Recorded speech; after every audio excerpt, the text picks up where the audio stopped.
Can't Stop the Pop, the podcast where we, that's me, Craig, and me, Matty, do a deep dive on a song from the 90s or noughties. So, Craig, I'm excited. What song are we doing this week?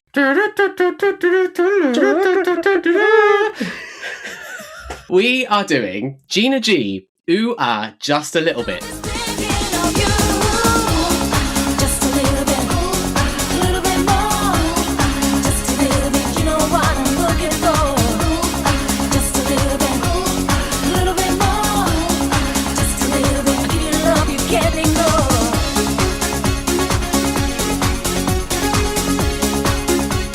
So, what are your immediate thoughts? Big statement time. One of the best introductions to a pop song ever. It's like a gay call to arms.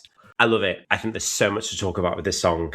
It's both borderline novelty 90s song / incredible dance track of its era that still is a banger today.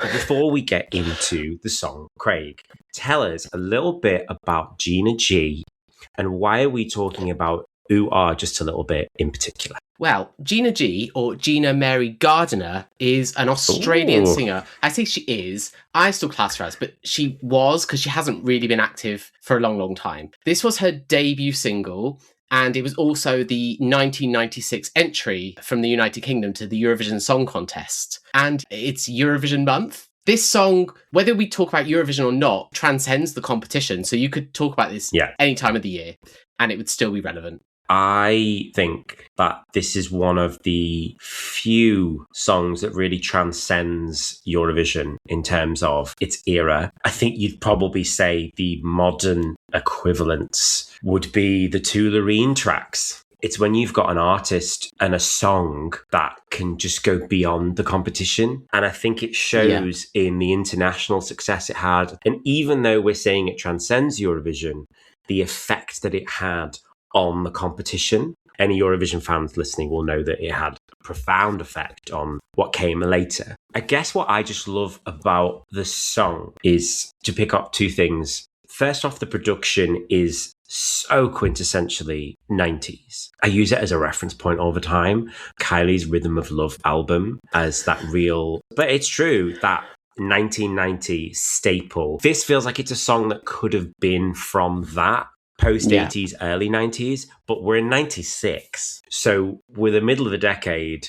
Things are changing, but it's still so steeped in that style. But I also think the chorus is so easily singable because it's like a pub chant. It's chant, chant, something else. Chant, chant, something else. That's quite literally how it's structured.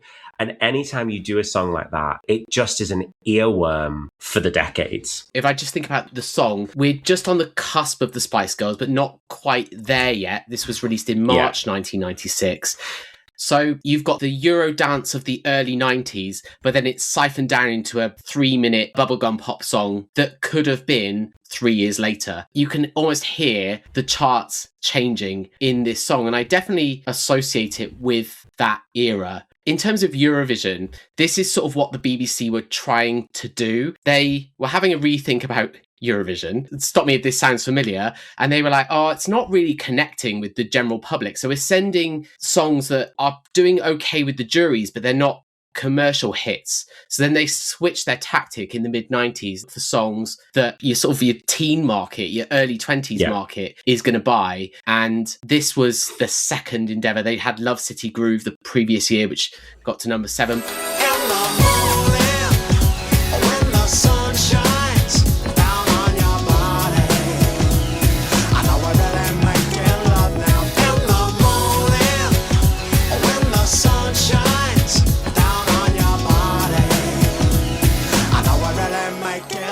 This is probably the most quintessential example of that, I would say, until Scooch. When again, I felt the BBC really went for a song that would cut through in a very different way and not a way that many people appreciated.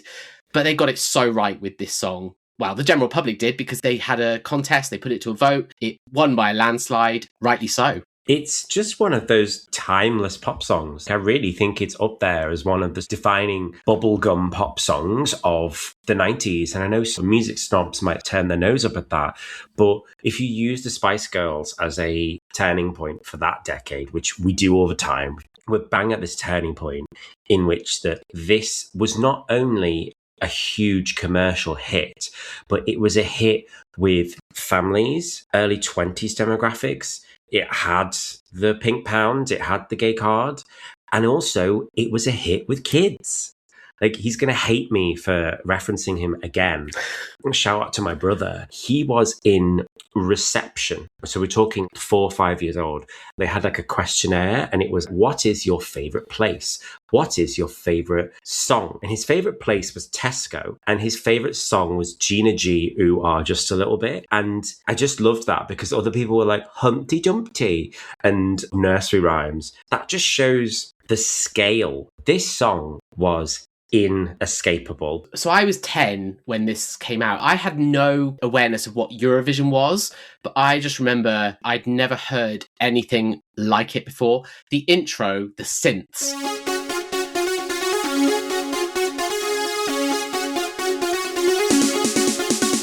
Just incredible, the layering, and then it's just euphoria. It's relentless. Listening back, let me just talk about some of the lyrics. You said it's bordering on novelty, and it sort of is and it isn't. So some of it's, okay, she really went there with, because I feel so alive, I feel your love inside. I'm like, okay, I was 10 years old singing that, whatever. But that was so the era. This was an era in which, like, come on. In the 90s, there was the thong song and Sex on the Beach were like major hits that kids would sing in the playground. Can you imagine if a song at that level had those sorts of lyrics today?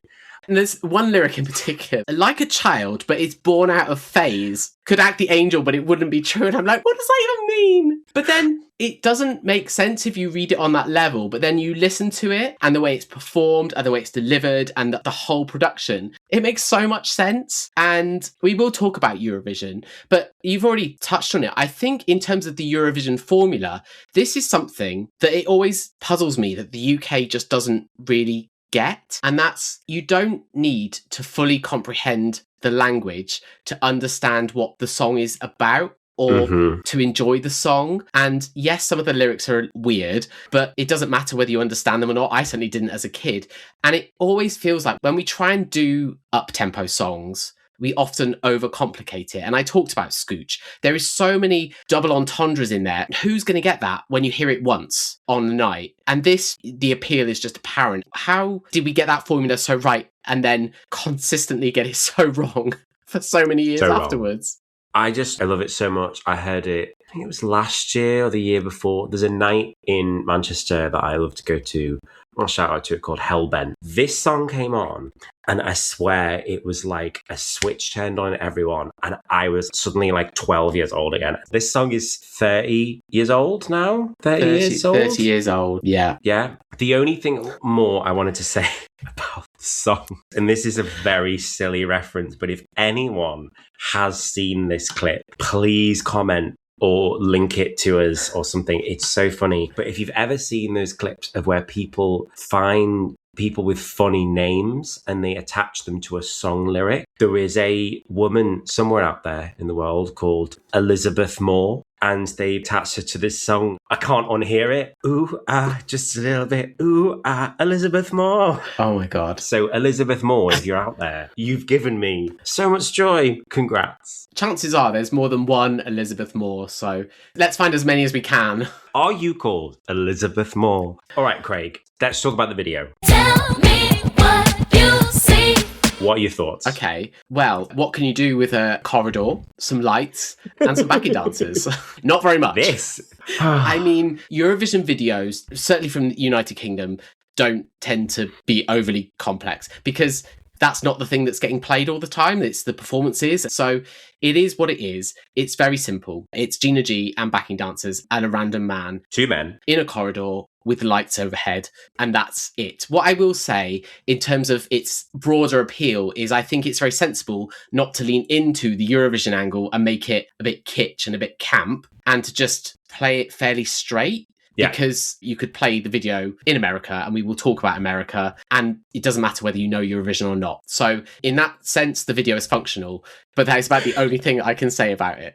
The video is functional. For a song that is so camp and so Eurovision, it's a bold thing for it to attempt to be so sexy. I find the green filter really bizarre. That it's the sheen, so everyone looks a little bit gaunt. And it's clearly filmed some of it at double speed and then slowed down. So a lot of her movements are quite sultry. Also, it's slightly framed like it's a behind the scenes shoot. So it's seeing the clipper or whatever it's called, clacker for the director, and the two guys are the directors. That's what I got from it. But it's still quite a loose concept. For me, what's weird is the very intentional lack of choreo. So these three girls in this, there was two girls in the performance. They look like a budget version of the Saturdays in like different individual coloured outfits. But they don't have choreo. They just sort of vibe along with Gina. And then in the chorus, the choreo is pose, pose, pose, another pose. Walk around and walk around. Whereas if we skip forward, when we do talk about Eurovision, we talk about performance. The choreo. Oh, there is choreo. It's like a workout video. Give me a fitness DVD. But yeah, I wrote that it has a weird middle ground between being a catwalk and just a shipping container hallway that they've just found and they filmed in. And sometimes there's lights, sometimes there's not. Other than that, there really isn't anything to say about the video of note. But there is a lot to say about Eurovision. Here we go. Okay, so firstly, let's talk about the performance. Some context. At the time, there were two rules that I think affected negatively this song on stage.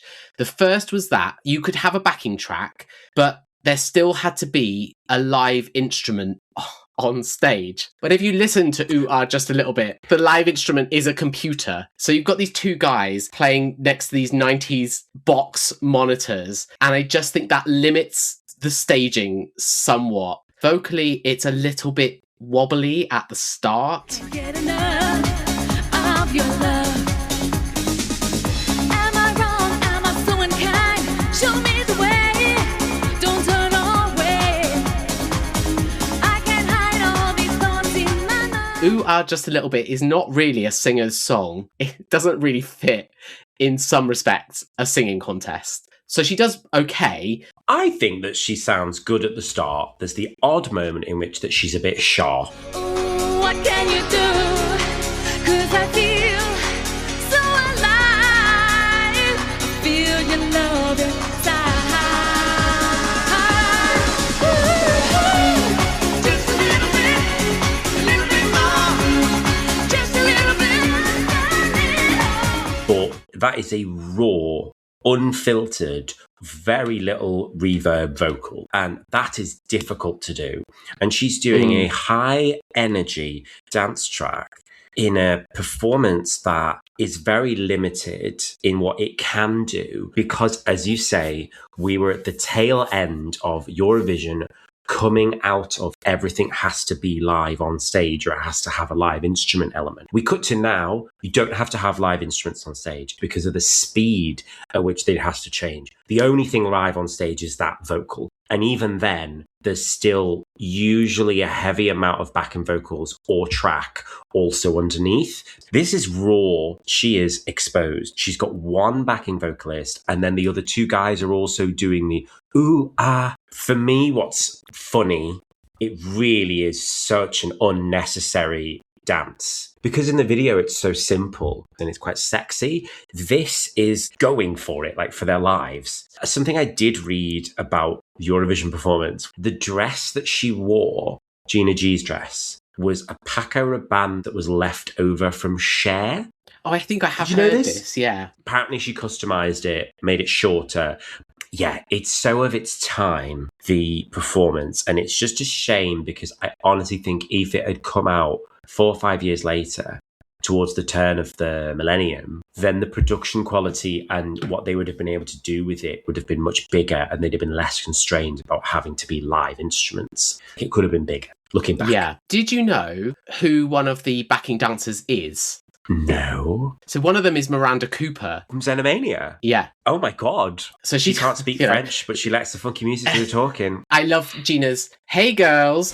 Hey girls, what can you do for me?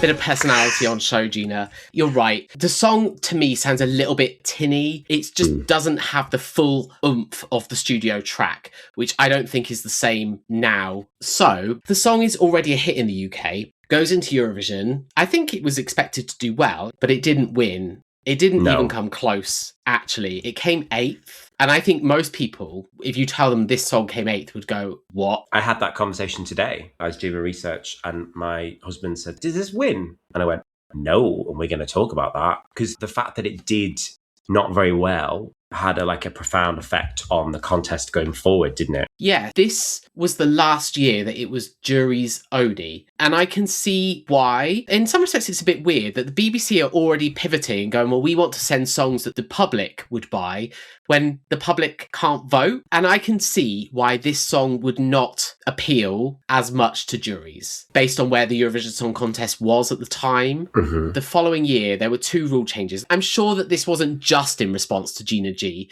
but these are 2 things that did negatively impact UR just a little bit. So the first was that they started televoting. Not every country could do it. It was only 5 countries, including the United Kingdom, who trialled it. But obviously, televoting then became much more commonplace until they had to reintroduce the juries because it swung too far the other way. And the other was that they got rid of this rule that you had to have the live instruments on stage, in which case Gina G could have just come out and done a full pelt dance routine and a big show relative to what Eurovision was at the time. Pyros, could have had a costume reveal. Let's talk about what happened when this was released. Don't freak out until you know the facts. Relax, Max. This was released in March after it won the Great British Song Contest, and it entered the chart at number 6. And it eventually peaked at number 1 the day after the contest. But it was in the top 5 from March until May. So it really was, going into the contest, a huge hit. I'm sure someone will correct us, but I don't think there's been another song since that we've sent that was already a very established hit in the UK before entering Eurovision. I think the only thing that's come close in the last few years was Sam Ryder, but it wasn't really a hit before the show. Yeah, it's a huge hit, and it was actually the 8th biggest selling single of 1996 in the UK. Easily one of the biggest Eurovision songs, certainly of ones we've sent of recent times. And then it was a hit in Europe, as you'd probably expect, but then something really weird happens. And sometimes I still think, did this actually happen? It was released in America. I couldn't believe it when I was reading about it. I was like, what? It ended up peaking at number 12 on the Billboard Hot 100, and it was nominated for a Grammy For Best Dance Recording. I was reading this going, no, I need to know the source. And I spoke to people, I was like, was this actually nominated for a Grammy? I was like, yeah. Best Dance Recording at the Grammy Awards for a UK Eurovision entry with an Australian singer. International hit. And that is why we had a preface of this episode that this song is so much bigger than Eurovision. It's so quintessential of the 90s. Yeah. It's an international mega hit of that era. Like I say, I didn't know Eurovision at the time. I definitely started to become more aware of it after this song. But there will be a whole swathe of people who know this song just as a hit that came out of the UK with no link to Eurovision whatsoever. I still am a little bit baffled that it was so successful in America, because I don't see how this sound fits in America, but it worked. I can't explain it. Came before the Spice Girls. Maybe Gina G should be cited as the turn of British pop music and not the Spice Girls. Lies, that's not true. Don't cancel me for that. But yeah, massive in the States, and I'm pretty sure that some of my American friends would know it. My little weird fact that I found out about this on its release is, do you know how many times Gina G performed this song on Top of the Pops? I don't, but it must have been. If it was already a hit and it was leading up to Eurovision and the BBC were pushing it, it must have been performed 4 times at least. 8 times. Correct me if I'm wrong. According to Google, it is over 7 within the year and then another performance after that. I have looked on YouTube and there's someone as a catalogue. You are just a little bit, Gina G, third performance, fourth performance. Everyone is on there. It's just like when we did the Jerry Halliwell episode about It's Raining Men and we talked about the recycling of the same performance.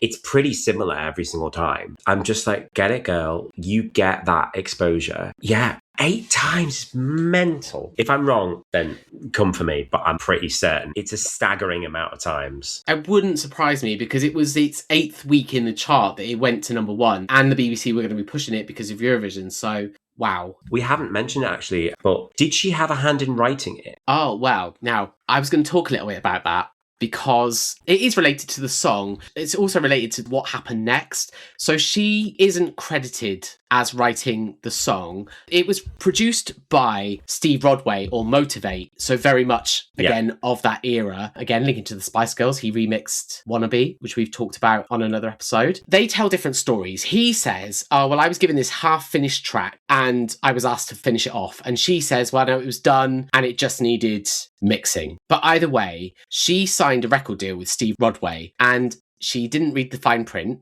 And this is all documented. She's talked about extensively. And it essentially prohibited her from working with anyone else unless Steve Rodway agreed. And it also meant that all the royalties from the song went to him or his production company. She did release an album, Fresh, and he carried on working with her, though she worked with some other people. But she and the other person who wrote the track, Steve Tolber, didn't see any royalties at all from the song. It all went into FX Music. And then they sued Steve Rodway and he was like, the money's not there anymore. It's gone. And no one knows what happened to the money. He says that they pumped it into the album. And there is a part of me that's like, that Fresh album campaign, they had billboards, they had Dave LaChapelle shoot the album cover. I can well imagine that the money this made was blown on that marketing budget. But ultimately, she ended up stuck in a horrible deal. She didn't want to work with him. He'd taken her money. He didn't want her to work with anyone else. And that is why after the first album, she just didn't do anything else. It's such a shame because even if the album hadn't done as well, and we can talk about the album, but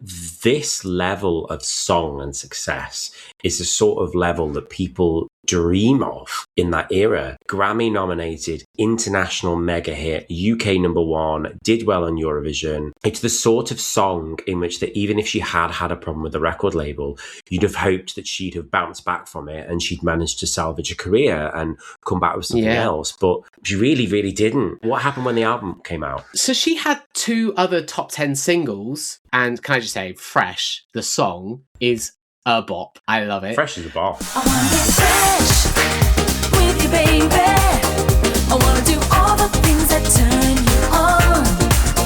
I wanna get fresh, get a little closer.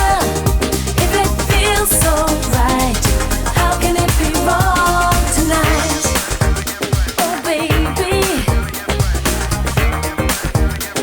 Yeah. And released the album. The album was moderately successful, but the issue was always that she had this one album and they just carried on releasing singles from it. I think she probably already knew at that point she wasn't going to release another album, certainly while she was stuck in this deal. I genuinely think she probably could have released a second album fairly shortly afterwards and enjoyed a decent level of success, because like you say, Ooh Ah Just a Little Bit is the sort of song you can dine out forever on it. Would she have ever had a long-term career? I don't know. But she certainly wasn't a one-hit wonder. And when you've got a song as big as this as your debut, and you can still have more top 10 singles, I think there was potential. And, can I just say, she had another hit in America as well. Did she? Yeah. Gimme Some Love was the second single in America. Give me some love. Wow, wow. I've been waiting forever. Give me some love. Wow, wow. Boy, I can't wait any longer.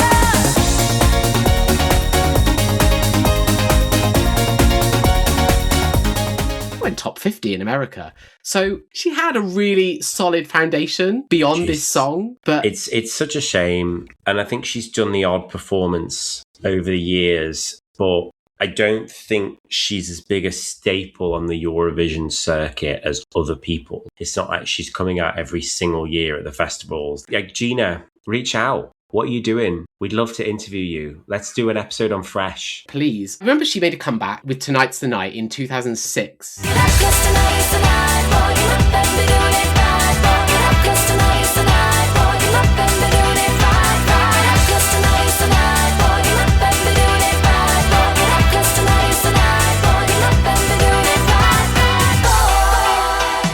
point to relaunch your career when sales are in the toilet. And I remember I was working in a club at the time. She did a PA and everyone went crazy for Ooh Ah Just a Little Bit. No one was really bothered about the new song. She independently released a second album, but I think by that point, it was like 11 years later, the momentum was gone.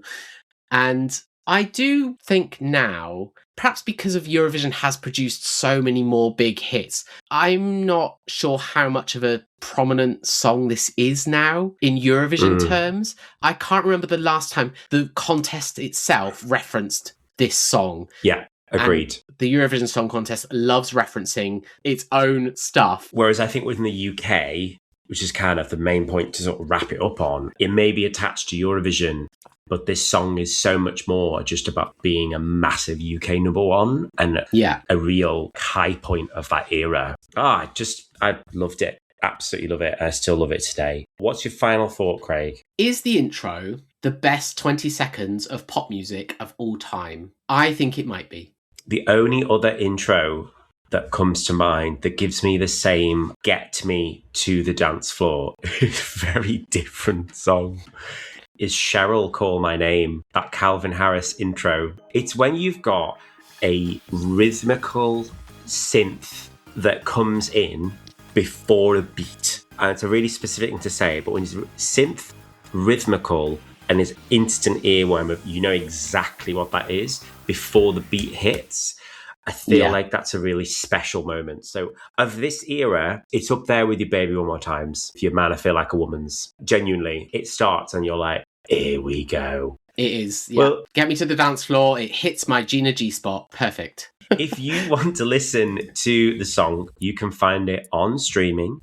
And Craig, where can they find us? Can't Stop the Pop has a website where there are over 500 reviews, including this song and all the legal drama, which you can find at can'tstopthepop.com. We are also on social media. You can find us on TikTok, Instagram, YouTube, and even Facebook.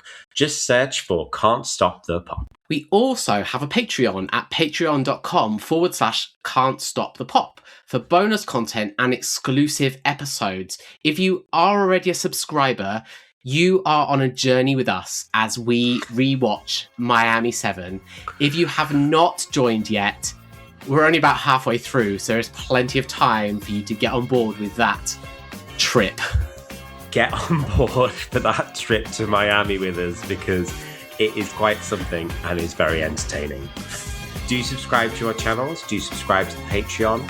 Get in touch. Let us know what you think of the song, what you think of the show, what you think of Gina G. And please leave us a review, but only a good one, wherever you get your podcast from.